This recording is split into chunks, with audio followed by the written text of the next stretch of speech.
Shalom.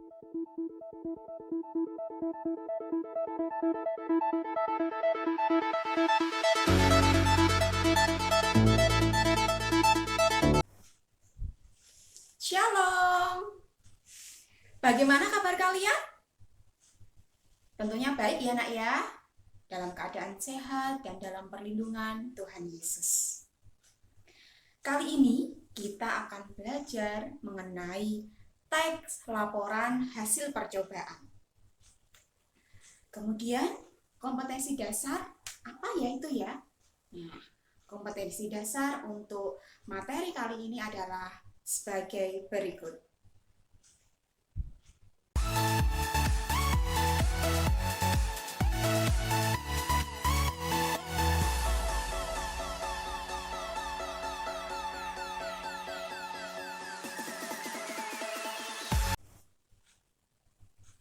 Nah, itu dia kompetensi dasar yang harus kalian capai dalam pembelajaran kali ini. Lalu, apa ya itu teks laporan hasil percobaan? Teks laporan hasil percobaan adalah teks yang menyajikan informasi mengenai hasil percobaan dengan apa adanya atau objektif. Nah, anak-anak, dalam teks laporan hasil percobaan itu berisi apa saja? Berisi paparan, tujuan, proses, dan hasil percobaan yang disusun secara sistematis. Selanjutnya, kalian harus memahami juga struktur dan unsur kebahasaannya.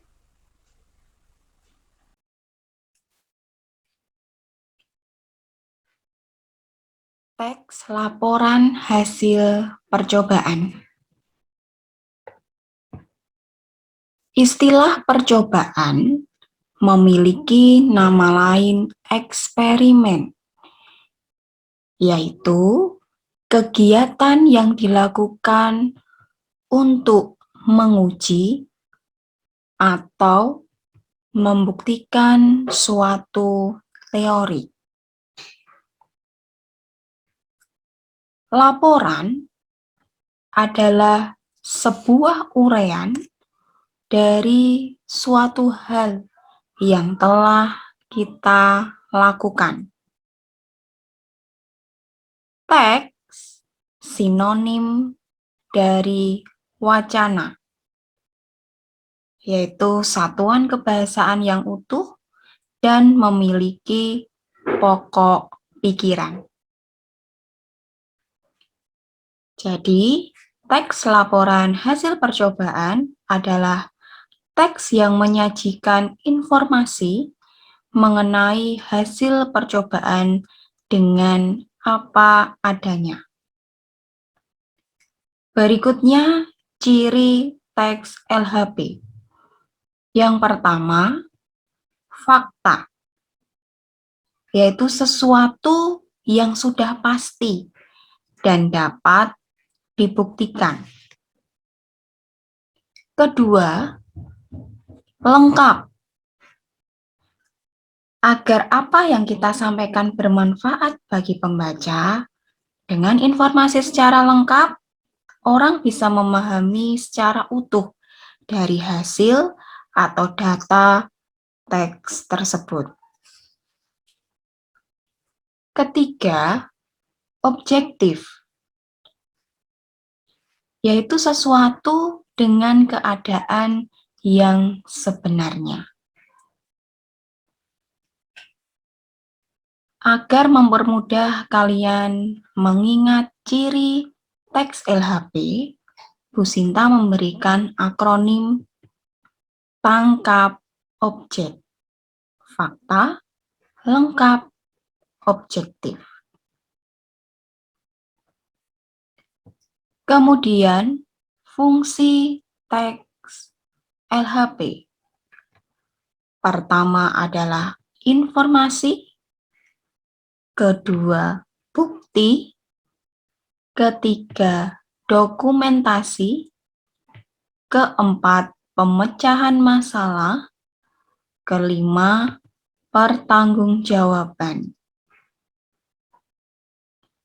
Agar mempermudah kalian mengingat fungsi dari teks LHP, Bu Sinta memberikan akronim Info Buku Masa Tanggung. Informasi, bukti, dokumentasi, pemecahan masalah, pertanggungjawaban. Dalam teks LHP, terdapat struktur teks atau bagiannya, yaitu pernyataan atau klasifikasi umum dan uraian.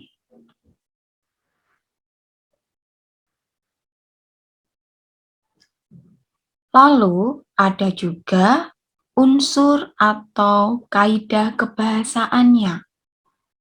Yang pertama, memperkenalkan aspek umum atau kelompok. Contoh di sini, makan bergizi terdiri dari karbohidrat, sayur, lauk, buah. Unsur kebahasaan yang kedua menggunakan kata tugas hubungan logis. Yang kita pelajari di dalam teks LHP ada kata ketika, maka, jadi, sehingga. Ini termasuk dalam konjungsi. Apa kata tugas? Nah, kata tugas dibagi menjadi 5 berdasarkan perannya. Ada preposisi, kata depan, konjungsi, kata sambung atau penghubung, artikula, kata sandang, interjeksi, kata seru, dan partikel penegas.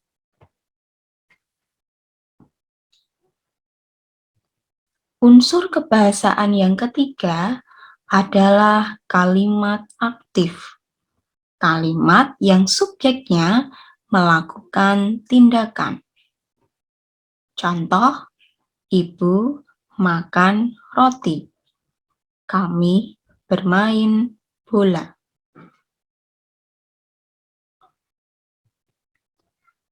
Unsur kebahasaan yang keempat menggunakan kata atau frasa benda.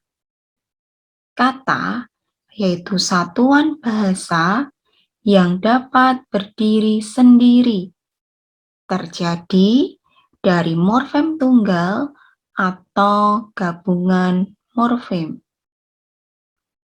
Contoh, meja, burung, buku, manusia. Lalu frasa.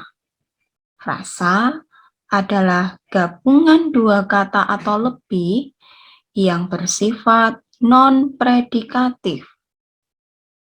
Contoh, meja kayu, burung bangau, buku catatan, manusia modern.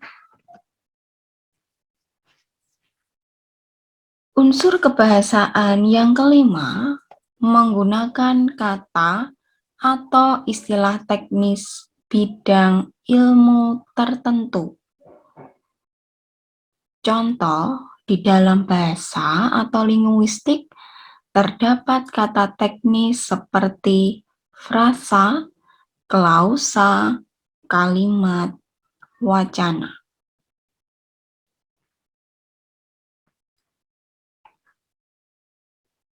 Berikutnya, menulis teks LHP. Pasti dalam menyusun ada sistematika penulisannya.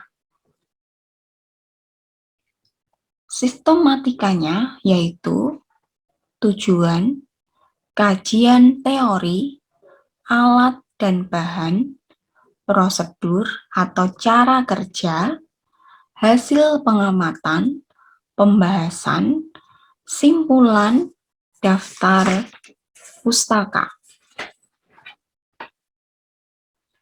Agar mempermudah kalian mengingat dari sistematika penulisan dari teks LHP, Bu Sinta memberikan akronim Tuan Badur Hasan simpan dusta. Tuan Badur Hasan simpan dusta.